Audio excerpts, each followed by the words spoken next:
All right, welcome back. So, in this video, we're going to talk about diet. Now, when it comes to diet, there are tons of diets out there. You have carnivore diet, you have paleo diet, you have the keto diet. You have so many different diets out there. Vegetarianism. There's so many different types of diets out there, and they almost all sort of teach that their diet is the superior diet, that the way that you eat from that particular diet is going to give you the best functionality, is going to give you the best sense of energy. It's best for you. My personal belief when it comes to all these diets, there is no such thing as a best diet. There's no such thing as a perfect diet. And to be quite honest, I think most of those routines out there are quite nonsense. I'm not saying they don't work. I'm not saying they can't be effective. I'm not saying they aren't, efficient for certain people. What I am saying is that no specific diet works best for everyone. Absolutely. What I do think is that some diets work best for some types of people. For example, there are some people out there that might have some autoimmune deficiencies or disorders, and I've heard for them a carnivore diet kind of removes all of the problems that they face with their issues. If you are in that category, try the carnivore diet out. There are some people that might get anxiety or some mental issues if they don't eat a certain non-keto diet. If they eat carbs, for example, their head might get all fuzzy, or they might not be able to think clearly. I heard this for some people too, before they've switched to the paleo diet.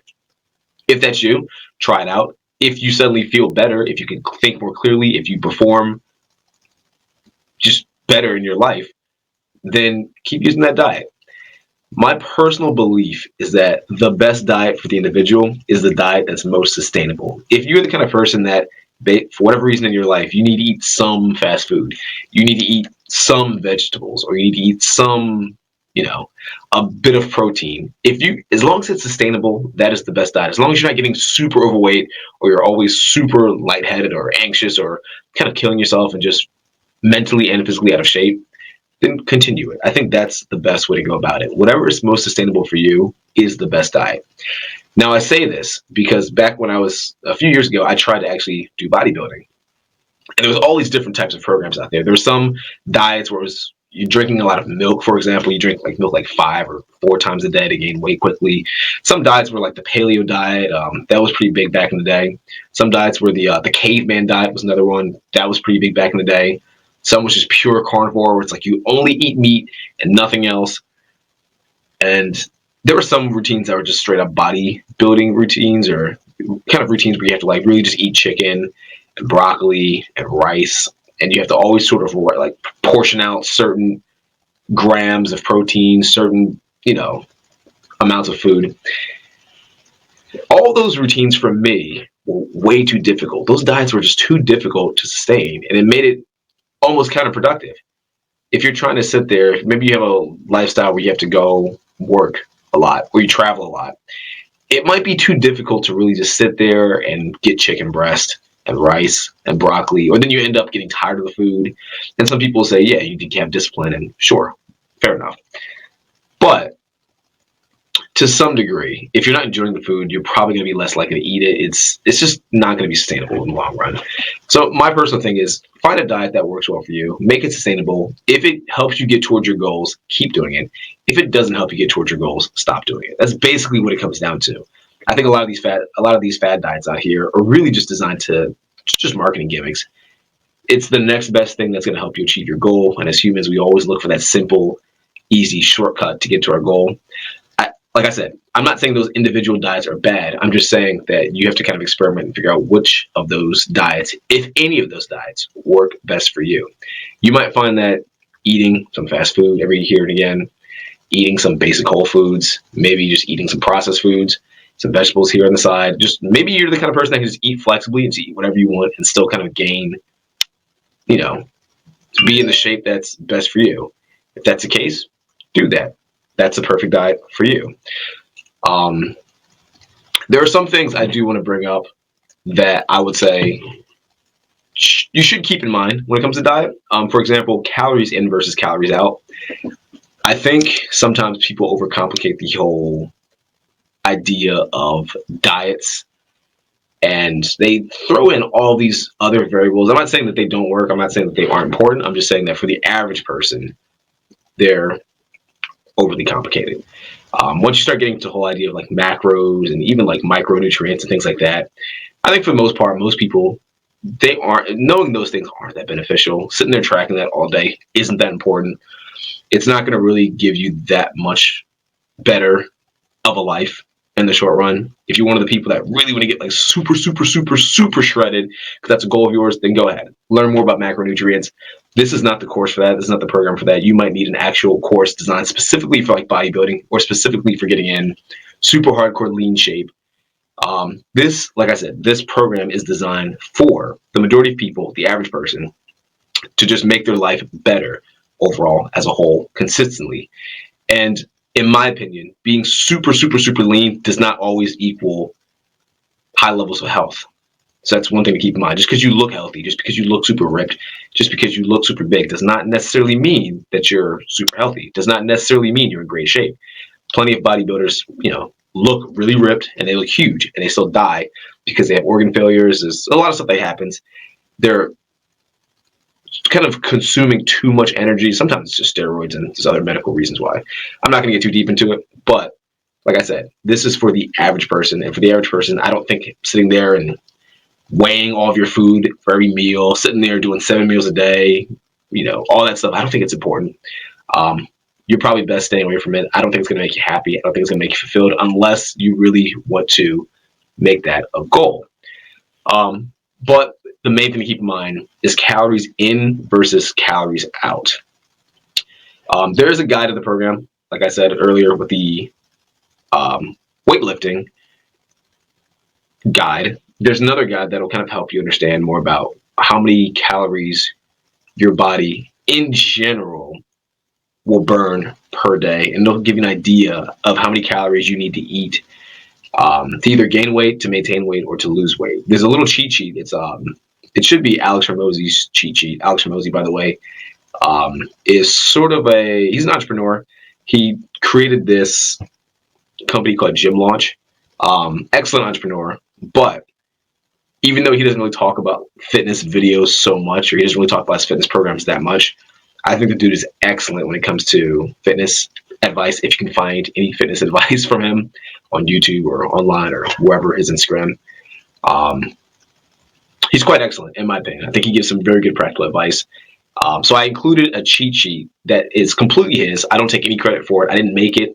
It's not my idea. It's completely his. I even give a link to the video where he talked about it. So go check that out. He'll give you sort of the basic rundown of how to calculate how many calories you need, the best sort of breakdown between protein, carbs, etc., whatever, if you want to go that route. If you care a little bit more than average, you can watch that video and you can go through that cheat sheet. It'll tell you what you need to know. But yeah, I think that's one of the main things to keep in mind. Calories in versus calories out. And I want to tell a quick story to kind of go a little bit deeper into the whole calories in versus calories out, because I think it's super important. One thing I think people don't understand is that you can, in theory, eat a salad all day, every day, and still gain weight if the calories of the salad are more than the calories that you burn per day, if that makes sense. So say, for example, at 2,000 calories, if you eat that much, that's how much it's required for you to maintain your body weight. If you start eating 3,000 calories in just pure salad, you're going to gain weight. You're going to gain some fat. That's just how it works out. Now, obviously, that's tricky in real life because certain foods will fill you up more. It's going to be harder to eat that same type of food for 3,000 calories because some foods aren't super calorie dense.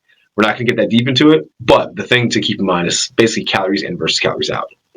And several years ago, I did an experiment because I had that theory that calories in versus calories out was truly what was important when it came to gaining weight versus losing weight. Some people disagreed. So I ate McDonald's like every day for months. Not healthy at all. Not the best idea. But I did to prove a point. And I would always make sure to count the calories from McDonald's. And what I would do is I would do the same thing, like McDouble, McChicken, like I said, don't do that all the time because it's not healthy for you to just sit there and just eat McDonald's all day. Very nasty, like processed foods, like a lot of grease, and not good for the arteries, not good for the heart in the long run. But for the sake of calories and for the sake of the goal of bulking or diet or losing weight, losing body fat, I was experimenting. And so what I would do is in the morning I do fasted cardio. I'd get usually like a 700 calorie omelet. And then I'd have McDonald's, and that was basically what I ate the entire day. And the overall amount of calories I consumed was less than what I burned because I was doing fasted cardio in the morning. I was eating under 1,000 calories for breakfast, my first meal. And then for McDonald's, I would usually eat about 1,200-ish calories. Ish. Not even, I think sometimes it was more around like 800. It's usually like two McDoubles is what I ate, or two the chickens, which is about like 800 calories. Maybe some fries will get it closer to 1,000, 1,100. You get the point. I would do that, and I was under my calorie maintenance number. And so then over time, by doing that, I lost a good amount of weight. And I started getting like the six pack in. And I was telling people, I was like, yeah, you can lose weight. It's not the way I did it wasn't healthy, but it can be done. But really what it came down to was calories in versus calories out. So keep that in mind. Um, yeah, the overall goal, like I said, unless you want to take things to the next level, and you absolutely can, unless you want to take things to the next level where you're trying to go into bodybuilder mode, and you're trying to, be super lean for whatever reason, or be super aesthetic, you might need to tailor your diet to fit that. But in general, if you're trying to get just a bit lean, or if you're trying to gain a little bit of weight, or if you're trying to just look good, understand that there's no such thing as the perfect diet. Whatever diet is that's most sustainable is the perfect diet for you. And that's what's truly important. Don't fall for the illusion or the marketing sold to you by all these gimmick programs. Don't think that if you start eating paleo, all of your problems will go away. Don't think that if you start eating vegan, all of your problems will go away. Don't think if you start eating the carnivore diet, everything will go away. That's not really the case. There's some nuance to it. For some people that works well. For others, not so well. Depending on your lifestyle, depending on what you just enjoy, some diets are better than others. So I would say experiment, figure out which diet is best for you, and then kind of go from there. But yeah, like I said, and if you have any questions about anything at all, like I said, always feel free to DM me or shoot me an email.